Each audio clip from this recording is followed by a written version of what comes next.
When I look into the depths of the human soul, I see currents that are not immediately visible to the eyes of reason. The structures of the psyche are not mechanical, but organic, and within them archetypes stir as if they were ancient gods, whispering through the fibers of our being. Among those who call themselves INTJ or INFJ today, labels born from my own typological work but later dressed in modern garments, I recognize a peculiar burden, the empath who carries the shadow of the world as though it were their own flesh.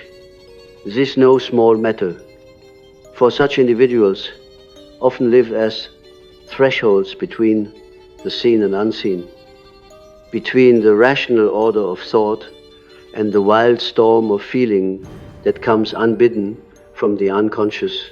To be an empath with an introverted, intuitive nature is to be an instrument played by both heaven and abyss. You walk through the world and its voices enter you without permission. You do not simply hear words, you feel the wounds behind them. You do not merely notice a gesture, you sense the history hidden in its trembling. And in this constant exposure, the boundary between what is yours and what belongs to another begins to dissolve. The danger is not merely sensitivity, the danger is identification, the silent possession of the empath by emotions and complexes that are not their own, but which live through them like parasites, clothed in borrowed flesh. This dark side emerges because the empath, especially in the typology of the intuitive introvert, has a psyche turned inward towards the realm of images, toward what I have called the collective unconscious. There you find not only the ancestral wisdom of humanity, but also its terrors, its abandoned children, its unredeemed shadows.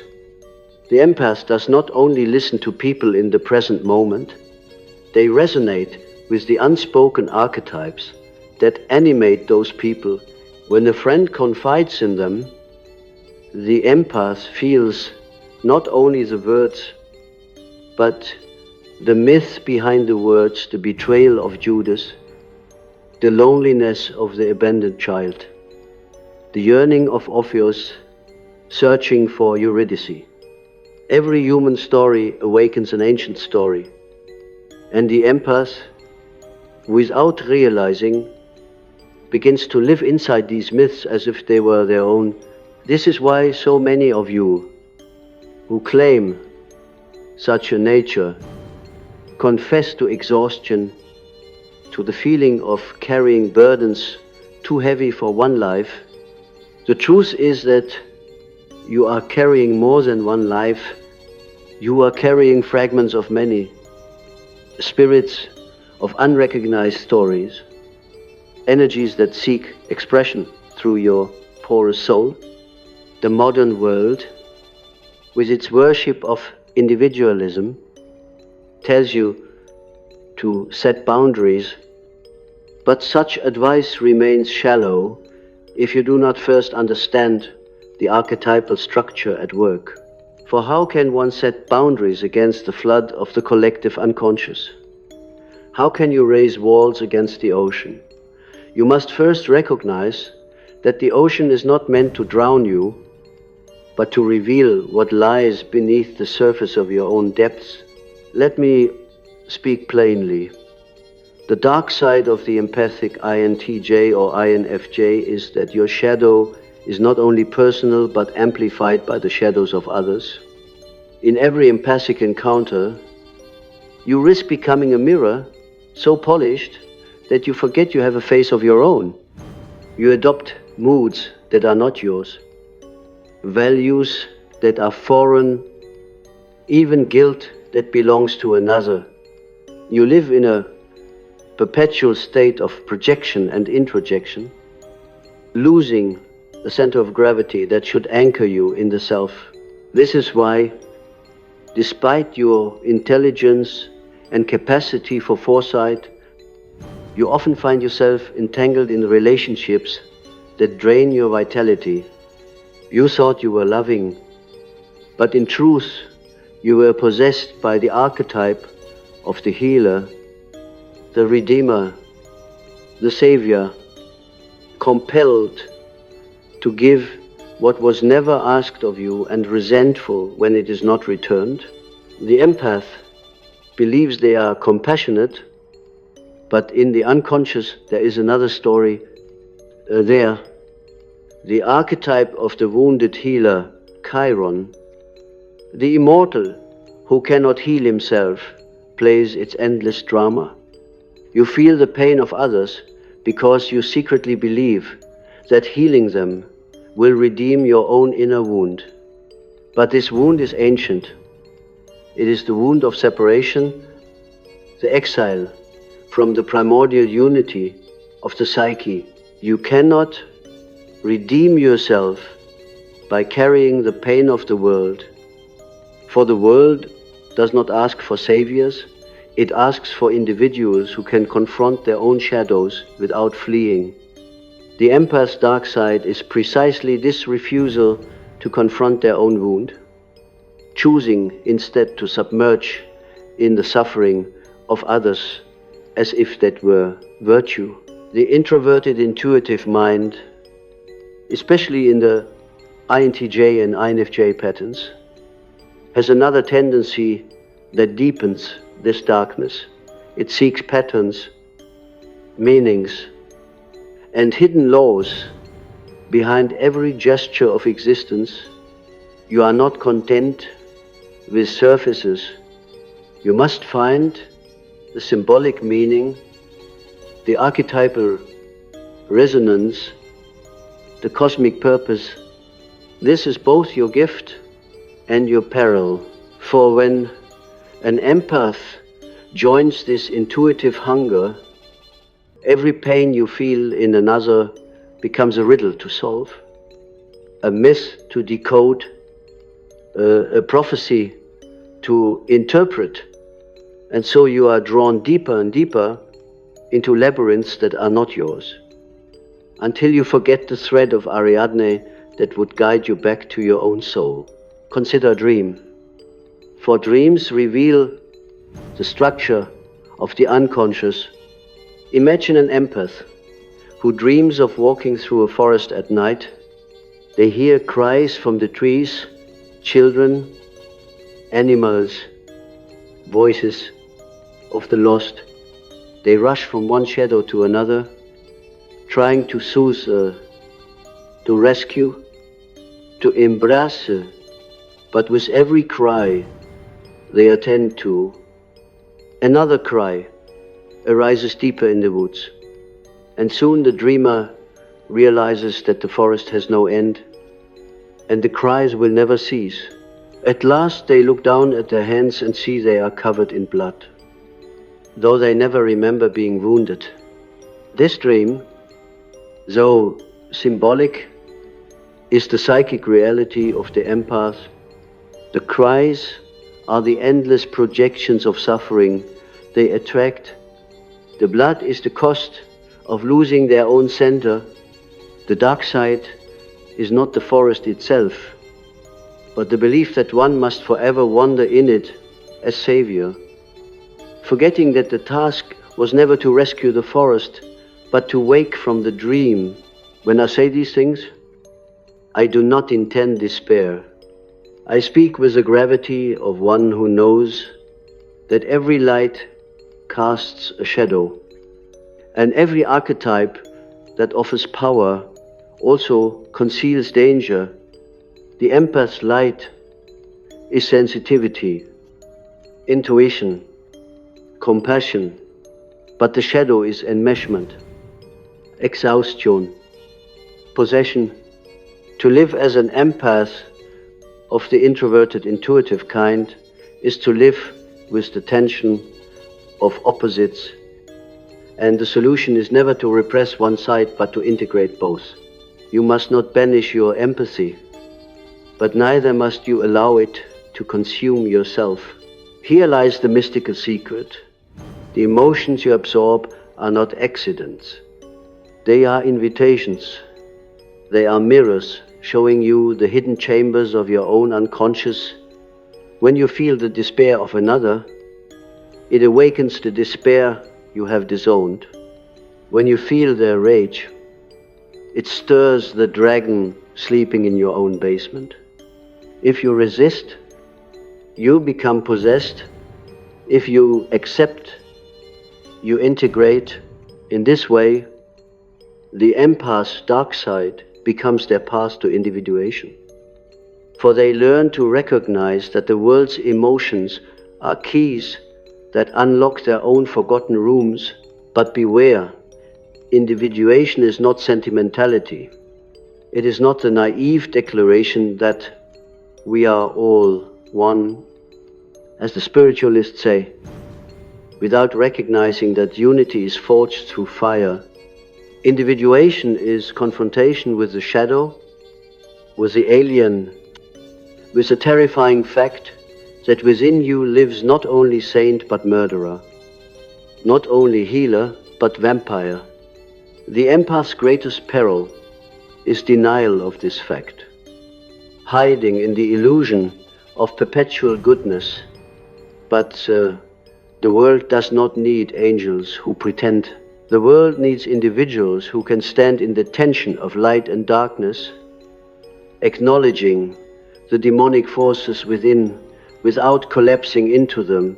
So I say to you, if you are such a person, an INTJ or INFJ Empath, you must make a sacred covenant with yourself. Do not flee from your gift, but do not worship it either. Enter into dialogue with the images that haunt you, for they are archetypes seeking expression. When you feel the sorrow of another, ask, what sorrow in me does this awaken? When you feel drained by someone's need, ask, what inner figure is being fed through this exchange? Is it the martyr, the savior, the rejected child? Speak with these figures as if they were characters in your inner theater, and demand of them their purpose. For in this dialogue lies the key to freedom.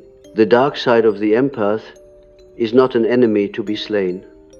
It is a dragon to be met, to be looked in the eye, to be recognized as part of your own treasure. For beneath the dragon lies the gold, and the gold is your own self. When we descend deeper into this matter, we must realize that the empath psyche is not simply a passive vessel absorbing impressions like water filling a cup. No, it is more akin to a mirror, and yet not an ordinary mirror, but one forged in the unconscious, where images appear with symbolic weight. To be an empath of the introverted, intuitive sort is to become such a mirror, but one that does not merely reflect it, bends, it refracts. It reshapes the image until you are no longer certain whether you are gazing at the other or at yourself. In this confusion, you begin to lose the ground of your own being. The introverted, intuitive, by nature, orients toward possibilities, toward unseen patterns, toward what lies behind appearances. You do not look at a person and see merely their face. You see the archetype they unconsciously enact. You sense the destiny coiling behind their eyes, the tragedy they carry like an unspoken confession. But this clairvoyant capacity has its price. It makes you porous to projections, and in your empathy, you open the door wide. Others, even without knowing, begin to deposit their psychic refuse into you, and you mistake it for treasure. They offload their shadow, and you begin to carry it as if it were your burden to redeem. This is the dark transaction silent and unspoken. The empath believes they are loving, yet they are being used as a psychic container for what others cannot bear. The INFJ or INTJ empath becomes a kind of psychic scapegoat. People are drawn to you because they sense unconsciously that you will hold their pain without judgment. They feel lighter in your presence, but you feel heavier, though you do not admit it. For to admit it would be to admit the unholy truth, that your gift has become your curse, that compassion has turned into possession. In the old myths, we find this dynamic expressed again and again. Consider the figure of Atlas, condemned to hold the weight of the heavens upon his shoulders. Was this his task by nature? Or was it a punishment imposed upon him for daring to rebel against the gods? So too with the empath. You take up the weight of others, not always from virtue, but often from a secret compulsion rooted in rebellion against your own shadow. You imagine that if you can carry the pain of others, you will not have to face the pain that originates within yourself. This is the unconscious bargain. And it is always tragic. But there is more. The intuitive empath often develops a secret superiority, a hidden pride, clothed in humility. You believe you see what others cannot, that you feel what others will not. And in this lies a dangerous inflation. You may begin to think of yourself as chosen, as one entrusted with a mission to heal, to guide, to save. Yet in truth, this is but the archetype of the Savior playing itself out within you. And every archetype, when inflated, become demonic. The Savior archetype easily turns into the persecutor, the healer into the vampire, the guide into the manipulator. You tell yourself you are rescuing others, but you may in fact be binding them, making them dependent on your energy, because without their suffering you fear, you would not know who you are. This is the dark side. Empathy without individuation, compassion without shadow work, vision without grounding. Such empathy becomes a net in which both you and the other are caught, each projecting onto the other, each mistaking dependency for intimacy. And because you are intuitive, you rationalize this with elaborate meanings, convincing yourself that the suffering is necessary, that the bond is fated, that the pain is sacred. But you forget that sacredness is not measured by intensity of emotion, but by integration of the self. Let me take you into the dream once more. For dreams, speak in images where words fail. Imagine you dream of carrying a child through a desolate village. The child is not yours, but you cradle it as if it were. Its cry pierces your heart, and you feel compelled to comfort it, though no comfort suffices. You walk past abandoned houses, each one whispering of families who once lived there. Shadows emerge from the windows, hands outstretched, each demanding you take them too. Soon your arms are full of infants, your back bent, your pace slowed, and still more shadows cry out for you. At last you collapse, and the children dissolve into smoke. You awaken drenched in sweat, feeling as if you have carried lifetimes in a single night.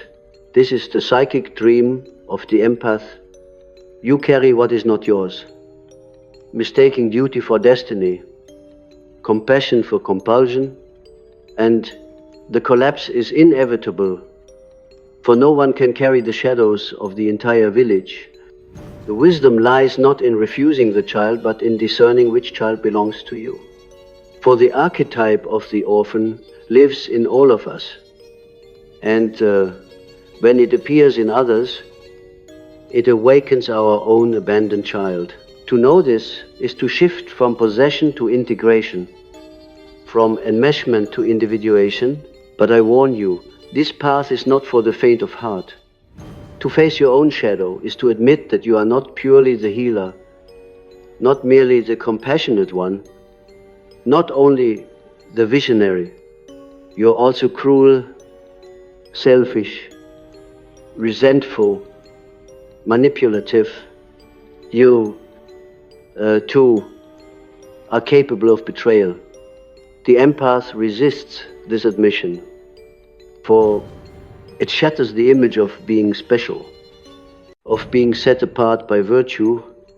Yet, without this admission, you remain bound, for until you own your darkness, you will continue to attract it in others, again and again, as if fate itself conspires to remind you of what you deny. Here is the alchemical paradox. The empath's exhaustion is the voice of their own unconscious, demanding to be recognized.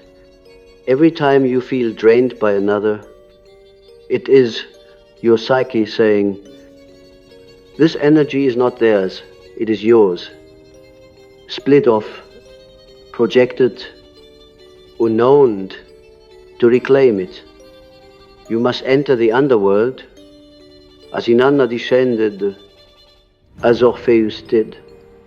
As Christ himself entered the tomb, you must willingly face the grotesque figures, the hidden rage, the unwept grief, the lusts, the hatreds. Only then can you distinguish what is yours from what is not. Only then does empathy become wisdom rather than possession. And so I say to you, my friends, the dark side of being an INTJ or INFJ empath is not a curse imposed from without, but a challenge issued from within. It is the self itself calling you to individuate, to cease mistaking your wound for your gift, to stop feeding the illusion of perpetual goodness. It calls you to stand in the center between light and shadow and to declare, "I am both," for only then can you truly serve others, not as a scapegoat, not as a savior, but as an individual who knows the depths of their own soul. When you live this truth, you will notice a shift. People will still be drawn to you, but their shadows will not consume you. You will still feel the world's pain, but it will no longer drown you. You will recognize the archetypes at play, and rather than being possessed, you will hold them with awareness.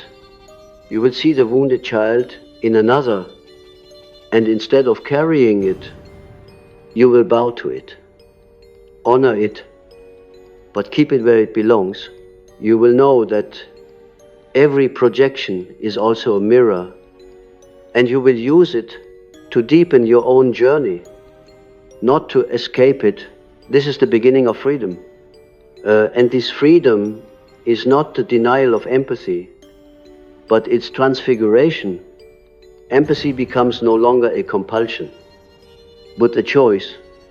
You choose when to enter and when to step back. You choose whom to carry and whom to release. You no longer wander the endless forest of cries. You walk with purpose, guided not by guilt, but by the self. This is what it means to turn the dark side into light, to make of your curse a gift, and of your suffering a path toward wholeness. There is a loneliness that surrounds the empath of the introverted, intuitive kind, and It is not the ordinary loneliness of physical isolation. It is the loneliness of carrying a vision that others cannot see, of dwelling in depths that others refuse to acknowledge. You may sit in a room full of people, yet feel the silence of the cosmos pressing against your chest. For when you listen to others, you hear more than their words. You hear the archetype speaking through them, and this gives you the feeling of living in two worlds at once, the outer world of appearances and the inner world of symbols. To live in two worlds is to belong fully to neither, and thus the empath suffers a peculiar exile. This exile is not without meaning. The one who walks between worlds often becomes a bridge, a mediator between conscious and unconscious, between individual and collective. Yet here again lies the dark side. For the bridge is often walked upon and rarely honored. People come to you, they pour out their grief, they bask in the light of your listening, but they seldom ask who you are beneath the surface. You become a function in their lives, an archetypal role, the healer, the counselor, the wise one, but not a person with wounds of your own. And so you begin to vanish behind the very gift that defines you. This vanishing is archetypal as well. It is the danger of the anima and the animus, those inner contrasexual figures that shape our relationships. For the empath, these figures become distorted. The INFJ or INTJ empath often projects their anima or animus onto others, seeing in them an idealized reflection of the soul. You meet someone and you do not merely see their face, you see your own inner image mirrored back.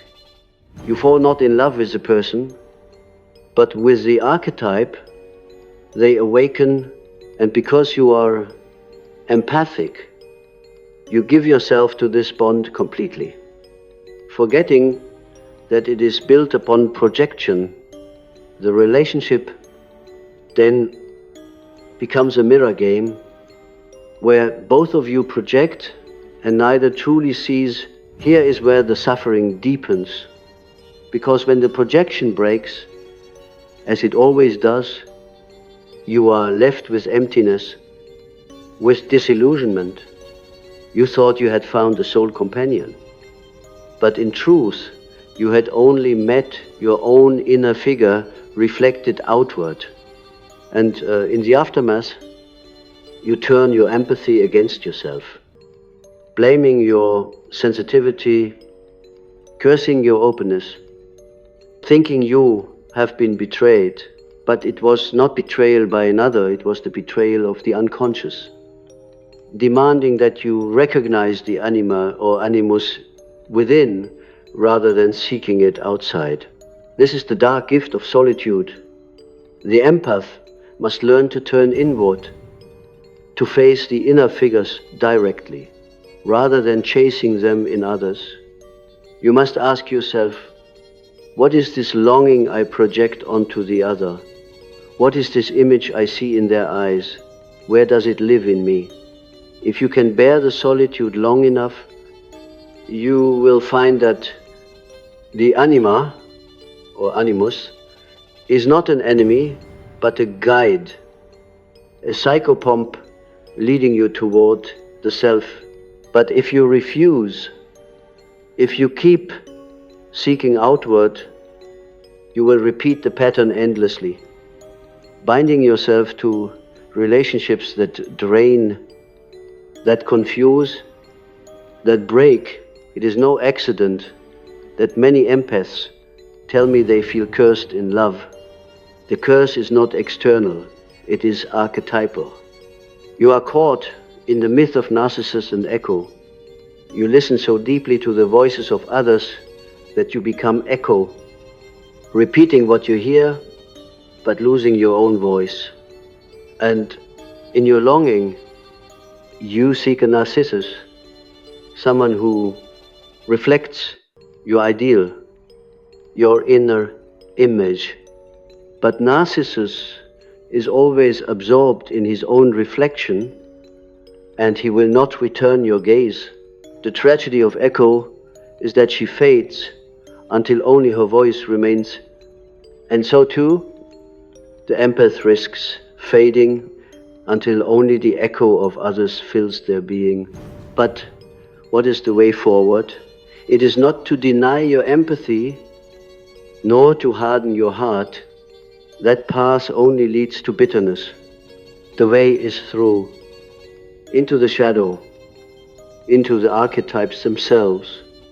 When you feel the pull of projection, you must pause and turn within. Do not chase the figure in the outer world. Confront the figure within. If you see beauty in another, ask, where does this beauty live in me? Unrecognized.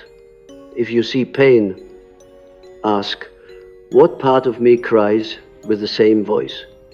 In this way, every encounter becomes not a trap but a mirror, not a possession but a revelation. The dark side of the empath is also bound to the problem of energy, for the psyche is not limitless.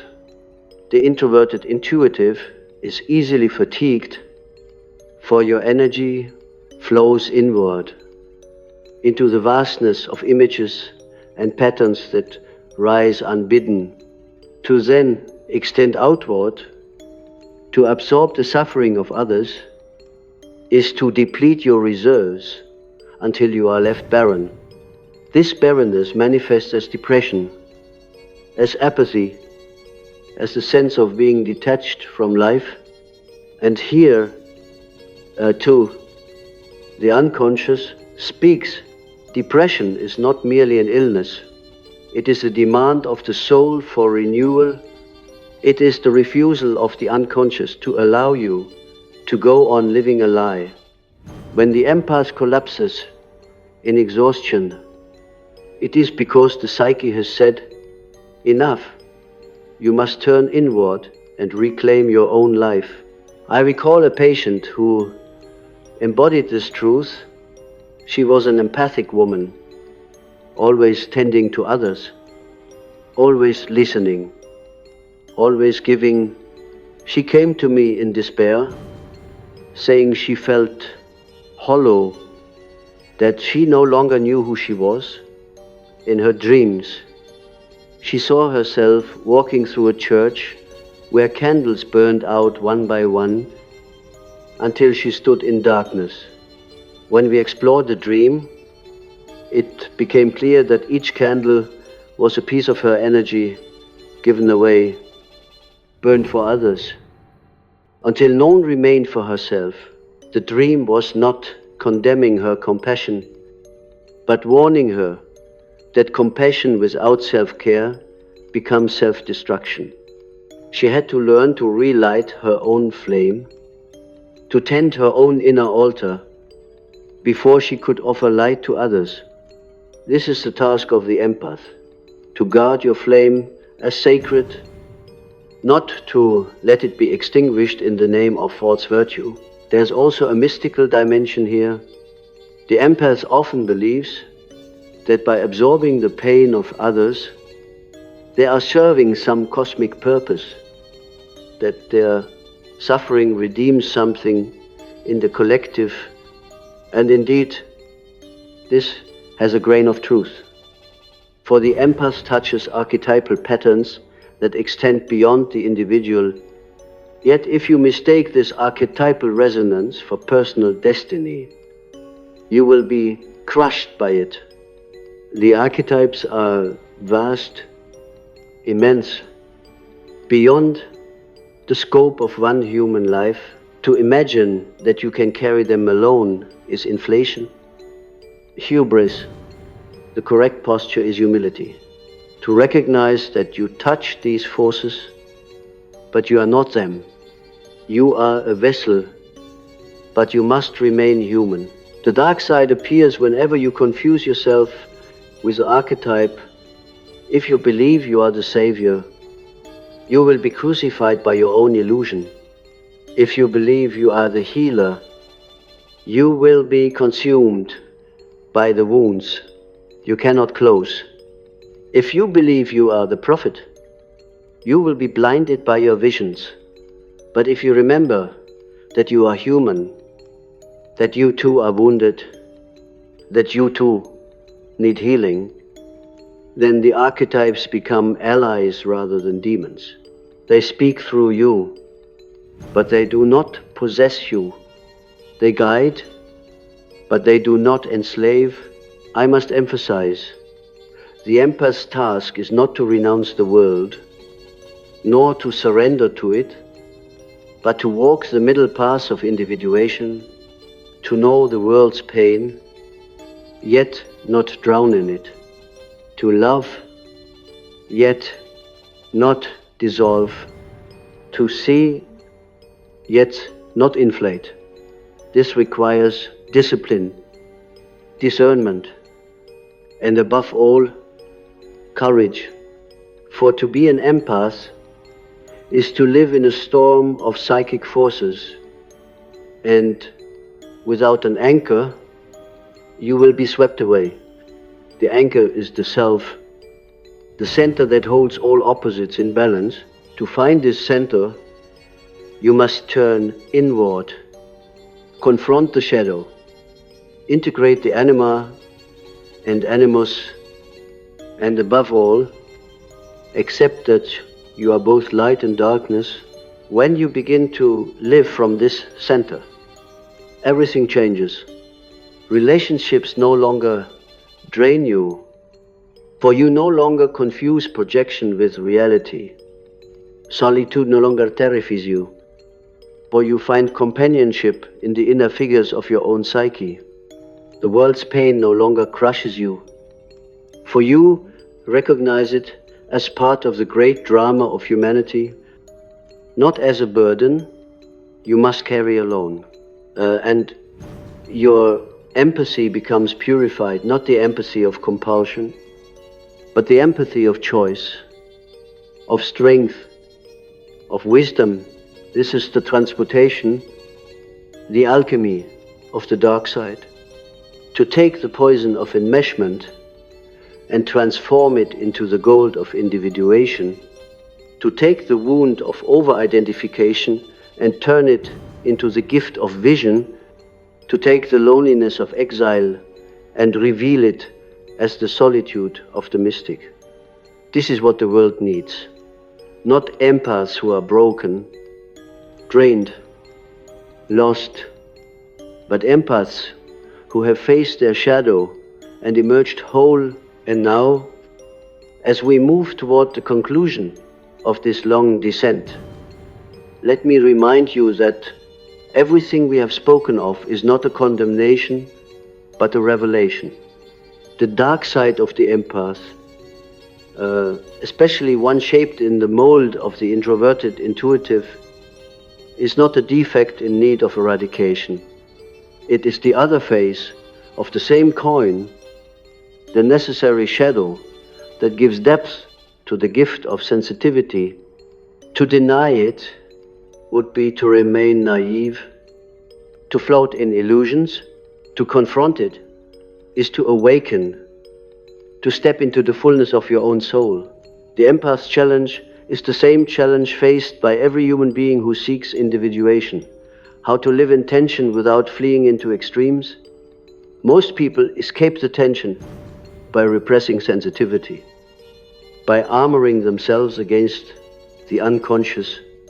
They turn their eyes from suffering. They hide from their own darkness.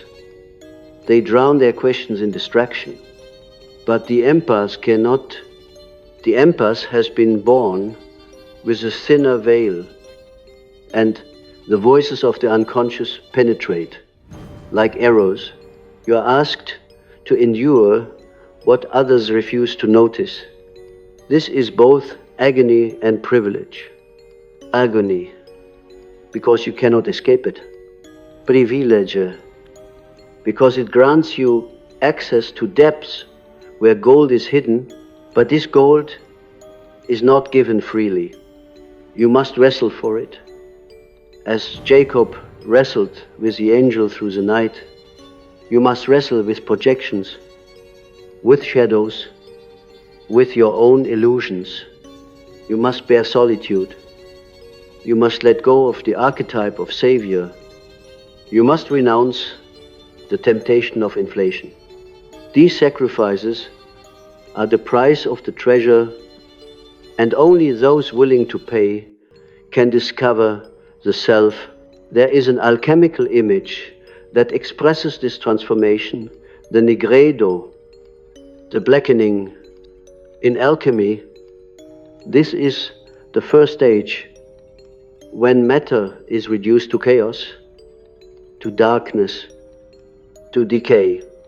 For the empath, the nigredo is the exhaustion, the despair, the collapse, when all energy is drained and all illusions are shattered. It feels like death, like annihilation. But without this blackening, no transformation can occur.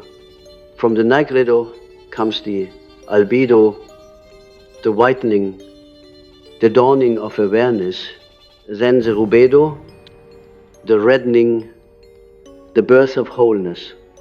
The empath's collapse is not the end, it is the necessary breaking of the vessel, so that a stronger, truer one may be formed. When you are in the midst of this blackening, do not despair, do not imagine that you are cursed. Recognize instead that you are being initiated. The unconscious is stripping you of illusions, burning away the false archetypes you worshipped, forcing you into direct confrontation with your own soul. You thought you were here to save others. The truth is, you are here to save yourself. And only then, by your example, may others be touched. This is the paradox. You become most useful to the world only when you stop trying to carry the world.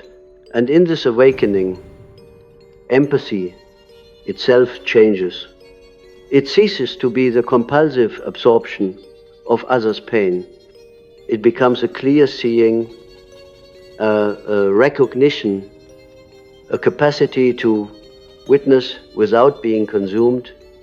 You do not turn away from suffering, but you also do not mistake it for your own. You can sit with another in their darkness, and because you have faced your own, you do not fear theirs. You do not rescue them, but you accompany them.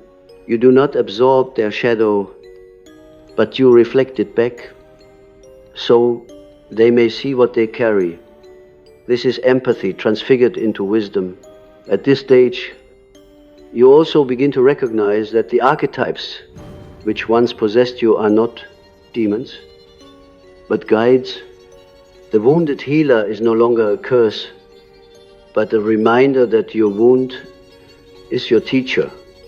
The Savior is no longer a tyrant, but a symbol of your capacity to bring light when grounded in your own self. Even the vampire, the figure of draining energy, becomes a messenger, reminding you to guard your boundaries, to honor your flame. When you dialogue with these figures consciously, they cease to possess you.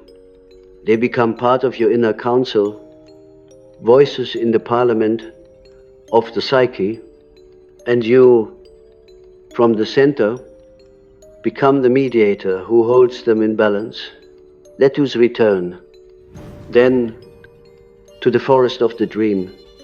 Remember the empaths wandering among cries that never cease, hands outstretched from the darkness, children multiplying until collapse. In the first telling, this was tragedy, but now imagine the dream retold after transformation. You walk into the same forest, you hear the same cries, but this time you do not rush blindly. you carry a lantern, the light of awareness, and you move deliberately. When a child appears, you bow and say, "I see you," but you do not take them all into your arms. You recognize which one belongs to you, which voice is your own shadow, and you carry only that. The others you honor, but you leave them where they are, trusting that they will find their own redemption. And as you walk, the forest no longer overwhelms. It becomes a place of mystery, of symbols, of initiation. You have not escaped it, but you have learned how to walk in it without being consumed. This is the image of individuation. And so, my friends, the dark side of being an INTJ or INFJ empath is not a prison. It is an invitation to know the depths of the unconscious, to confront shadow and projection, to wrestle with archetypes, to embrace solitude, to transmute suffering into wisdom. It is a hard path. Yes, few can endure it, but for those who do, the reward is great. A life lived from the self, a life no longer enslaved by compulsions, a life where empathy is no longer curse but gift, not possession but choice. Do not be afraid of the darkness. It is your teacher. Do not flee from the exhaustion. It is the signal that you must turn inward. Do not cling to the archetype of the Savior. It will crucify you. Instead, take up the work of individuation. Face your shadow. Dialogue with your inner figures. Guard your flame. And walk the forest with awareness. Then you will discover that what you thought was your curse is, in fact, your destiny, to live as one who bridges worlds, who feels deeply, who sees beyond appearances, and who, by the alchemy of suffering, becomes whole. When you reach this wholeness, you will discover something else as well, that the loneliness you carried was never absolute, for at the center of the self, you are never alone. You are connected to the great pattern, to the collective unconscious, to the eternal archetypes that shape all humanity. You will know that your gift is not meant to isolate you, but to make you a witness, a participant in the great mystery of existence. And from this place, you will no longer give out of compulsion, but out of freedom. You will no longer be drained, but renewed. You will no longer vanish behind the needs of others, but stand firm in the fullness of your own soul. This is the final secret. The dark side is the doorway. To walk through it is to find yourself. To deny it is to remain forever lost in illusions. The choice is yours, and it is made anew every day. But I urge you, choose to confront the darkness. Choose to walk the forest with your lantern. Choose to face your shadow. For in doing so, you will discover the truth that has been waiting all along, that the empath's burden was never to save the world, but to discover the self, and in that discovery, to shine a light that no darkness can extinguish.